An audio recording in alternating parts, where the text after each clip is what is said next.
Signing may finally become an official language. Cabinet has approved the 18th Constitutional Amendment Bill. It will now be released for public comment. Basic Education also plans to incorporate sign language into the school curriculum. Let's get some reaction from Lance Schultz from the Pan-South African Language Board. Lance, very good afternoon. Thank you so much for joining us. So, really and true, this is good news for the Pan-South African Language Board. And I suppose to a large extent overdue.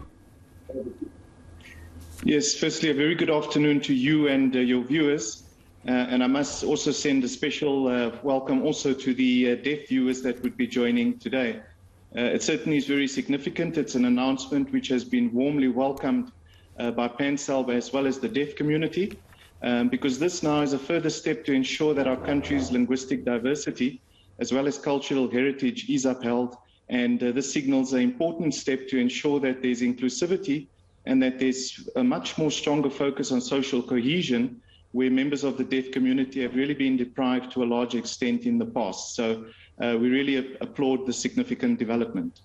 It is, isn't it? The Department of Basic Education also announced that it will incorporate sign language as an option in the school curriculum. Just talk to me about are they capacitated in terms of books and teachers and so forth?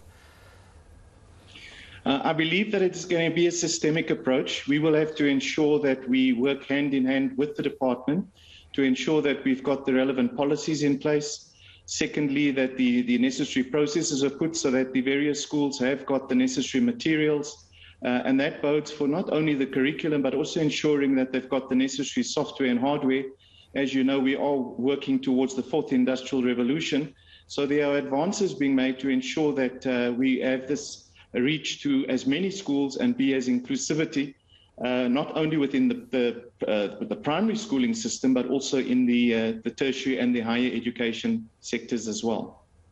And just for our viewers, talking about the deaf community in South Africa, it's numbering more than 4 million deaf and hard of hearing, isn't it?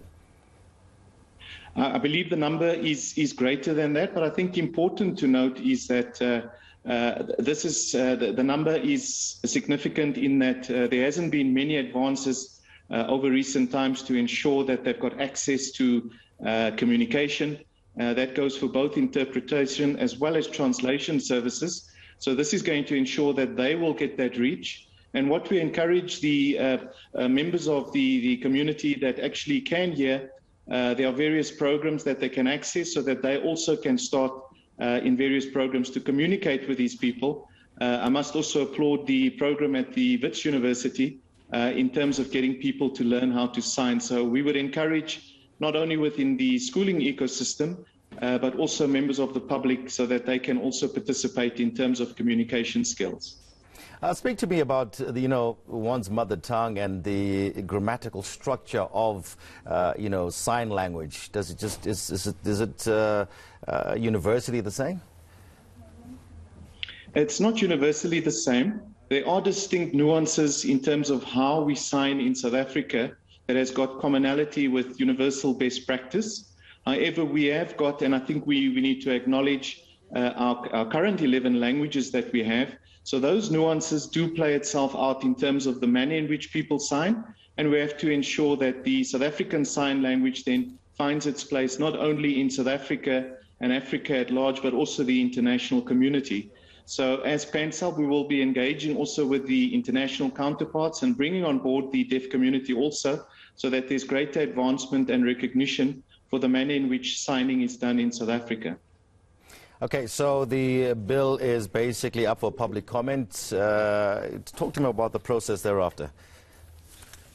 All right, so the bill will serve for 30 days with public comment. Thereafter, it will have to go back in terms of Section 6 of the Constitution then, so that it can be properly gazetted. The bill will then take the form of an act which will be promulgated. The President will announce also the key requirements. We will have to ensure that the various departments have got adequate resources, and PanSalb will take responsibility that there are policies in place that we monitor the implementation of this across the various departments. That goes across the 3 tiers of government: local, provincial, as well as national. You know, just out of curiosity, I mean, what does this mean just going forward? I mean, we see a lot in terms when news broadcast is always, or when the president speaks, there's sign language interpreted there. Does this in any way mean that we might see a lot more of that happening when it comes to broadcast? Yes, absolutely. And we would encourage other broadcasters that are not affiliated in terms of government shareholding to also start embracing the provisions that will be provided for. We will be monitoring that as well. And we would be greatly encouraged that all platforms, whether it be social media, whether it be the conventional platforms, that sign language persons are brought on board so that they can have, the deaf community can actually have access to the information that is being shared. And often it's very critical news that has to be conveyed.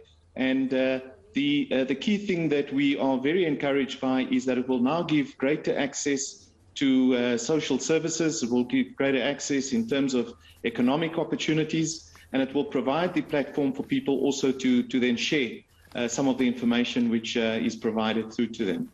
All right. Thank you so much, Lance Schultz, there for speaking with us, CEO of the Pan-South African Language Board, speaking about the Cabinet's approval of the publication of the Constitution 18th Amendment Bill for public comment, which we'll probably end up seeing the sign language as South Africa's 12th official language.